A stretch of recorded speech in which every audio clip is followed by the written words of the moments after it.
My dear friends, the third part of my Advent reflection with you.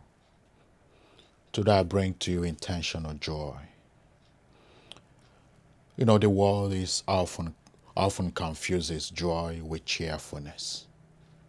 Holiday parties, decorations, and the consumer excitement. But Advent joy is deeper. It is not about the glitter or the gifts, it is about confidence that God is near. Joy in Advent is symbolized by the rose candle and the rose vestment on the Gaudete Sunday, reminding us that even in waiting, joy breaks through. So Advent joy is not shallow or fleeting, it is grounded in the incarnation. St. Paul, in his letter to the Philippians, chapter 4, verse 4, reminds us and invites us, rejoice in the Lord always. Again, I will say rejoice. Paul shared these powerful words from the prison, showing that joy is not dependent on our circumstances, but on Christ's presence. We see that in Mary's Magnificat as a song of joy, not because her life was easy, but because she trusted God's promise. So to live joyfully is an intentional choice.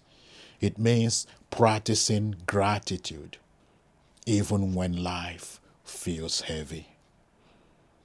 Joy is not denial of pain. It is the conviction that God's love is stronger than despair. Dear friends, do I allow joy to be rooted in Christ's presence? Or do I let circumstance steal it? Do you allow your joy to be rooted in Christ's presence? Or do you allow circumstance steal your joy?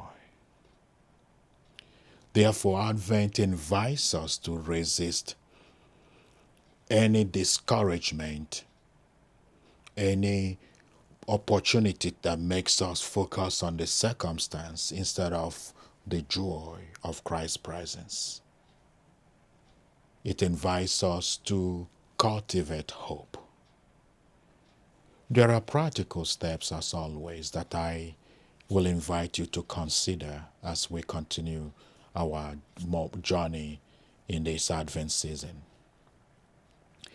The first one is each evening, name 3 moments of joy from that day, however small, and then offer them back to God. Don't look at big stuff that happened. Just 3 moments of joy. It could be that you came back home with good health, and then offer them in gratitude to God. These moments might be small. It could be a smile from a child. It could be a kind word from someone, or simply a quiet sunset. When you name them, we train our hearts to recognize God's nearness, God's closeness in our daily lives. It could also even invite you to take journal, to have a journal and write something down so that you can go back and share them with friends.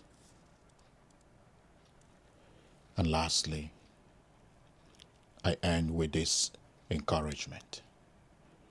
Advent joy is not about pretending that everything is perfect. It is about living with confidence that Emmanuel, God with us, is already here. When we choose intentional joy, we become witnesses of hope to a world that longs for light, to the world that is seeking for hope. Joy shared in community multiplies and becomes a sign of Christ's presence among us.